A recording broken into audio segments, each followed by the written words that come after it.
Down in the state house, Indiana has a legislature with senators and representatives, just like the federal government in Washington, D.C. However, those federal legislators in D.C., they're basically full-time legislators.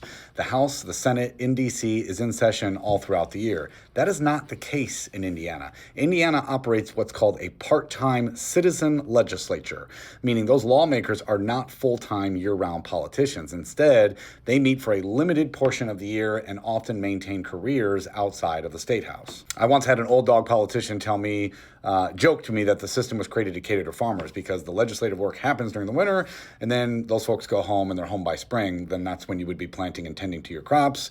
And he might be right. But the fact is, most Indiana legislators do work other jobs. There's teachers, physicians, business owners, real estate folks. The model really does reflect the original idea behind many state legislators that ordinary citizens are supposed to be serving their communities while also staying connected to everyday life. Now, this is actually very common in state houses all throughout the country. But only 10 states actually have full-time state legislatures who meet year-round. They've got large staff and they have salaries that are sufficient enough for those folks to treat them like a full-time job. But the other 40 are part-time or hybrid. And the only difference between hybrid and part-time is the time that they're in session throughout the year. So the hybrid state houses are in session just a little bit longer than the part-time folks, but still not the full year.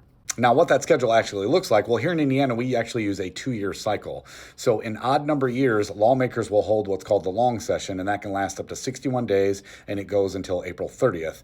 It's longer because that includes them crafting and passing the state's budget, which in Indiana, we do a 2-year budget.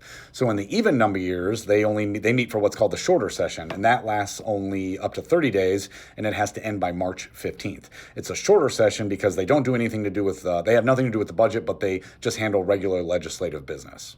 Now, this part-time model, it definitely has benefits. It keeps those legislators tied to their communities, and it encourages various professional backgrounds to be involved, and then it probably does reduce the cost of government. But there's a lot of downsides to that as well. So you've got lawmakers that are juggling full careers outside of the legislature, so that means it can raise some concerns about conflicts of interest.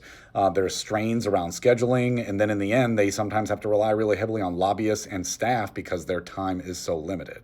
Also, let's just be honest, having to be down in the state house for big chunks out of the year, not many people have professions that have the ability to do that. It's not like a factory worker is just going to up and leave their job for those huge chunks of the year, and their boss is going to be okay with that. So again, probably designed for farmers. Another big downside is, in practice, it might be part-time, but it's pretty misleading. Even these part-time legislators, they spend well over half their time on legislative work alone, and that's before accounting for any constituent services.